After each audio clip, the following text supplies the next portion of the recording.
नमस्कार विद्यार्थी मित्रांनो, आता 12वी सायन्स उत्तीर्ण झालेल्या विद्यार्थ्यांना आणि पालकांना अत्यंत महत्त्वाचा प्रश्न पडतो की 12वी सायन्स झाल्यानंतर आता पुढे काय, म्हणजेच काय 12वी सायन्स उत्तीर्ण झाल्यानंतर आपण कोणकोणत्या पदवीसाठी प्रवेश घेतला पाहिजे, ज्यामध्ये BSc ॲग्रिकल्चर, मेडिकल सायन्सेस, त्यानंतर नर्सिंग, फिजिओथेरपी, वेटरनरी सायन्स अशा अनेकविध ब्रांचेससाठी आपल्याला ॲडमिशन घेण्यासाठी धाव लागते।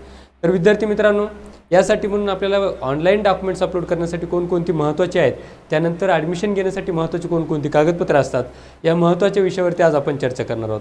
तर नमस्कार, मी प्राध्यापक रवी शेळके आपल्या सर्वांचं शिक्षाश्री एज्युकेअर इन्स्टिट्यूट या ऑनलाईन प्लॅटफॉर्मवरती मनपूर्वक स्वागत करतो। विद्यार्थी मित्रांनो, 12वी सायन्स झाल्यानंतर आपण BSc agriculture, BTech food technology, BTech biotechnology, agri business management, fisheries, home sciences, forestry आणि तत्सम सगळ्याच ब्रांचेससाठी आपण ॲडमिशन घेत असतो। त्याबरोबरनं वेटरनरी सायन्सेस, नर्सिंग आणि फार्मसी यासाठी महत्त्वाची कागदपत्र कोणकोणती असतात यावरती आपण चर्चा करत असतो। पण म्हणून विद्यार्थी मित्रांनो, आजच्या व्हिडिओमध्ये आपण प्रामुख्यानं ॲग्रिकल्चरमध्येच येणाऱ्या सर्व ब्रांचेस आणि त्यानंतर वेटरनरी सायन्सेससाठी महत्त्वाची कागदपत्र कोणकोणती आहेत, अशी कोणती कागदपत्र आहेत ज्यामध्ये नव्यानं आरक्षणासाठी वेगळी तरतूद करण्यात आलेली आहे, किंवा असे काही कागदपत्र असतात की ज्यामध्ये ॲडिशनल पॉईंट्स आपल्याला देऊन जातात, याविषयीची माहिती आपण आजच्या व्हिडिओमध्ये पाहणार आहोत। तर विद्यार्थी मित्रांनो, आपण जर या ऑनलाईन प्लॅटफॉर्मसाठी नवीन असाल तर शिक्षाश्री एज्युकेअर या यूट्यूब चॅनलला नक्कीच सबस्क्राईब करा, कारण यासारखेच महत्त्वाचे व्हिडिओ आपण येणाऱ्या काळामध्ये घेऊन येणार आहोत। तर आपण नक्कीच या चॅनलला सबस्क्राईब करा। विद्यार्थी मित्रांनो, आपण पुढे जाऊन यामध्ये महत्त्वाची असलेली कागदपत्रे यावरती आपण प्रकाश टाकतोय।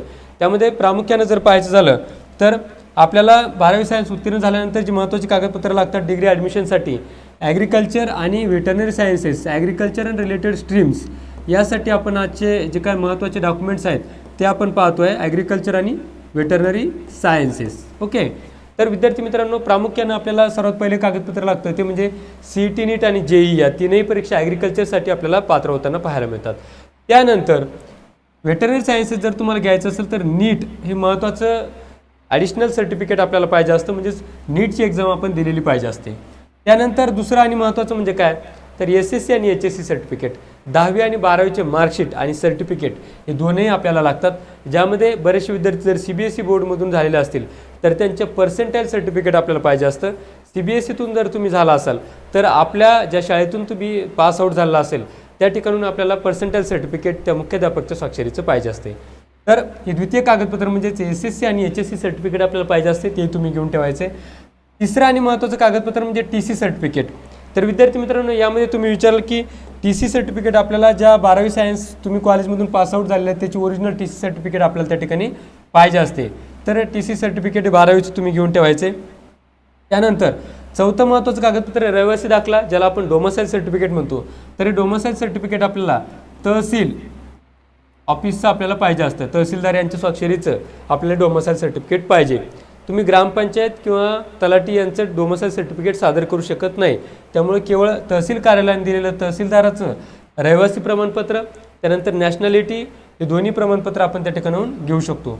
त्यानंतर महत्त्वाचं कागदपत्र असतं विद्यार्थी मित्रांनो, ॲग्रिकल्चर असेल, वेटरनरी असेल किंवा ॲग्रिकल्चर रिलेटेड ब्रांचेससाठी आपल्याला 6% रिझर्वेशन मिळून देणारे अत्यंत महत्त्वाचं कागदपत्र आहे, ज्याला आपण शेतकरी असल्यास दाखला किंवा ॲग्रिकल्चरिस्ट सर्टिफिकेट म्हणत असतो, ॲग्रिकल्चरिस्ट सर्टिफिकेट।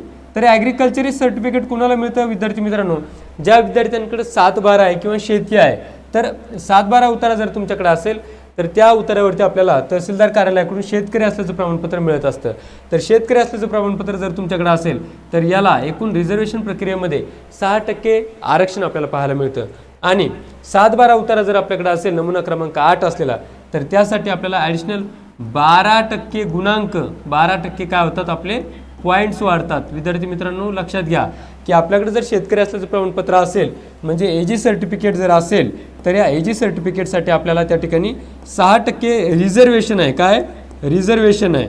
आणि जर आपल्याकडे 7/12 असेल तर 12% आपल्याला वाढून मिळतात। तर हे दोन कागदपत्र तुम्ही अत्यंत महत्त्वाचे कागदपत्र आपल्याला या प्रोसेससाठी काढून घ्यायचे आहेत।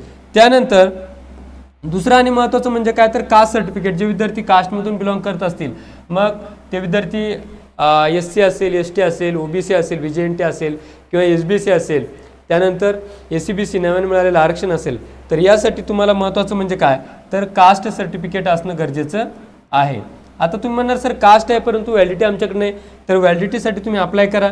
येणाऱ्या काळामध्ये असे काही GR येतात तर त्यासाठी 6 महिने व्हॅलिडिटीसाठी सुद्धा मुदतवाढ मिळते, परंतु आत्ताच तुम्ही व्हॅलिडिटीसाठी अप्लाय करून द्यायचं आणि व्हॅलिडिटीसुद्धा काढून घ्यायची आहे. त्यानंतर असतं नॉन क्रिमिलियर प्रमाणपत्र. तर नॉन क्रिमिलियर प्रमाणपत्र सुद्धा तहसील कार्यालयाकडून आपल्याला घ्यायचं आहे. आता हे नॉन क्रिमिलियर प्रमाणपत्र घेत असताना बऱ्याचशा विद्यार्थ्यांना प्रश्न पडतो की त्याची व्हॅलिडिटी किती असावी. तर व्हॅलिडिटी त्याची पुढील 3 वर्षासाठी सुद्धा मिळतं आणि 1 वर्षासाठीचं नॉन क्रिमिलियर सुद्धा मिळतं. तर व्हॅलिडिटी बघत असताना आत्ता आपल्याला 1 एप्रिल 2026 पासून पुढे, बरोबर आहे, त्यापासून पुढे जर ते सर्टिफिकेट असेल तर ते कुठल्या ॲडमिशनसाठी ग्राह्य धरलं जातं. मग ते 1 वर्षाच्या व्हॅलिडिटीसाठी असेल किंवा 3 वर्षाच्या व्हॅलिडिटीसाठी ग्राह्य असेल, तर कुठलंही असेल तरी ते आपल्याला चालेल. 1 एप्रिलचं तुम्ही काढलं असेल तर 31 मार्च 2027 पर्यंत व्हॅलिड असेल तरी ते चालेल. तर अशा पद्धतीचं नॉन क्रिमिनल प्रमाणपत्र सुद्धा तुम्ही इश्यू करून घ्यायचं आहे. आता पुढील महत्त्वाचं कागदपत्र आहे प्रकल्पग्रस्त, ज्याला आपण प्रोजेक्ट अफेक्टेड म्हणतो. त्यासाठी शासनाकडून स्पेशल रिझर्वेशन त्या ठिकाणी आपल्याला पाहायला मिळतं. तर ते प्रोजेक्ट अफेक्टेड प्रमाणपत्र सुद्धा तुम्ही घेऊन ठेवायचं आहे. त्यानंतर आहे प्रकल्पग्रस्त, ज्याला आपण प्रोजेक्ट अफेक्टेड. क्रीडा प्रमाणपत्र, स्पोर्ट्स सर्टिफिकेट ज्याला आपण म्हणतो, ते जिल्हा क्रीडा अधिकारी किंवा स्टेट स्पोर्ट्स ऑफिसर यांच्या सहीनं किंवा यांच्या मानांकनानं प्रमाणित केलेलं क्रीडा प्रमाणपत्र आपल्याला ते पाहिजे असतं. त्यानंतर पुढील EWS प्रमाणपत्र, ज्या विद्यार्थ्यांना कुठलंही आरक्षण नाही, जे विद्यार्थी EWS मध्ये बसतात त्यांना 10% आरक्षण या EWS प्रमाणपत्रामधून मिळत असतात. त्यानंतर पुढील आहे की NCC आणि NSS. काही विद्यार्थी 11वी-12वीला NCC आणि NSS मध्ये असतात, तर अशा विद्यार्थ्यांना NCC आणि NSS केलेल्या विद्यार्थ्यांना त्या ठिकाणी ॲडिशनल 2 पॉईंट्स त्या ठिकाणी ॲड होतात. म्हणून NCC आणि NSS जर तुमच्याकडे असेल तर ते सुद्धा प्रमाणपत्र तुम्ही काढून घ्यायचं आहे. फ्रीडम फायटर आहे. फ्रीडम फायटर जर असेल तर तुम्हाला त्या ठिकाणी आरक्षण त्या ठिकाणी लागू असतं. स्पेशली PWD म्हणजे दिव्यांग प्रमाणपत्र जर असेल तर त्यासाठी सुद्धा आरक्षण आपल्याला पाहायला मिळते. पासपोर्ट फोटो आणि उमेदवाराची स्वाक्षरी या 2 गोष्टी महत्त्वाच्या असतात. त्यानंतर जर तुम्हाला BSc ॲग्रिकल्चर किंवा व्हेटरनरी घ्यायचं असेल आणि तुमचे पॅरेंट जर त्या युनिव्हर्सिटीमध्ये कार्यरत असतील तर त्यासाठी सुद्धा वेगळे ॲडिशनल पॉईंट्स 6% पॉईंट्ससुद्धा तुम्हाला त्या ठिकाणी मिळतात. त्याचंसुद्धा एक तुम्हाला घोषणापत्र किंवा बॉन्ड सर्टिफिकेट आपल्याला ॲडमिशनच्या वेळेला जमा करावं लागतं. त्यानंतर परिशिष्ट ई म्हणजे जे काही तुम्ही सगळे ओरिजिनल डॉक्युमेंट जमा केलेले आहेत ते सर्व ओरिजिनल डॉक्युमेंट्स अपलोड करत असताना सर्व सत्यप्रत आहेत किंवा ओरिजिनल आहेत यासाठीचं ते घोषणापत्र असतं, त्याला आपण परिशिष्ट ई म्हणतो. याबरोबर विद्यार्थी मित्रांनो अत्यंत महत्त्वाचं म्हणजे काय, तर सर्वची सर्व कागदपत्र ही तुमची वाचनीय असली पाहिजे किंवा स्पष्ट असली पाहिजे. स्कॅन केलेली डॉक्युमेंट्स ही व्यवस्थित असली पाहिजेत. त्यानंतर महत्त्वाची काळजी काय घ्यायची विद्यार्थी मित्रांनो, मी ॲडमिशन प्रक्रियेमध्ये मागच्या 10 वर्षापासून अनुभव घेतो की बऱ्याचशा डॉक्युमेंट्सवरती वडिलांचं नाव चुकणे, आडनाव चुकणे किंवा त्यामध्ये स्पेल मिस्टेक होणे, वडिलांचं नाव अगोदर घेणे, मुलाचं नाव नंतर घेणे, अशा काही मिस्टेक्स होतात ज्यामुळे बऱ्याचदा विद्यार्थ्यांना त्रास होतो. तर ही चूक टाळण्यासाठी किंवा हा त्रास टाळण्यासाठी सर्वच कागदपत्रांवरती तुमचं नाव, आडनाव, जन्मतारीख आणि इतर सर्व माहिती बरोबर आहे काय आत्ताच तपासून घ्या. काही कागदपत्रांमध्ये जर त्रुटी असेल तर ती कागदपत्र आत्ताच दुरुस्त करून घ्या. त्यानंतर आवश्यक असल्यास तुम्हाला जी काही सर्व तुमचे ओरिजिनल डॉक्युमेंट्स आहेत त्या सर्व ओरिजिनल डॉक्युमेंट्स आपण या ठिकाणी पडताळणी करून देतो किंवा मूल्यांकन करून देतो. तर विद्यार्थी मित्रांनो, शिक्षाश्री एज्युकेअर या प्लॅटफॉर्ममध्ये आपण मागच्या 5 वर्षापासून विद्यार्थ्यांना मार्गदर्शन करतो आणि ॲडमिशन प्रक्रियेचा आपल्याला मागच्या 10 वर्षापासूनचा अनुभव आहे. तर या माध्यमातून विद्यार्थी मित्रांनो आपल्याला ॲग्रिकल्चर असेल, medical, engineering, pharmacy, nursing, physiotherapy आणि व्हेटरनरी सायन्सेस, ज्यामध्ये आता नव्याने 4 प्रायव्हेट कॉलेजेस सुरू होत आहेत. तर त्यासाठी लागणारी सर्व कागदपत्र, ती सर्व कागदपत्र आपण ऑनलाईन आणि ऑफलाईन पद्धतीने चेक करून देतो. तुम्हाला जर ऑफलाईन व्हिजिट करायची असेल तर तुम्ही आमच्या ऑफिसला येऊन आपल्या दिलेल्या कॉन्टॅक्ट नंबरवरती संपर्क करू शकतात. या डॉक्युमेंटची लिस्ट मी आपल्याला या ठिकाणी डिस्क्रिप्शन बॉक्समध्ये सुद्धा देतोय.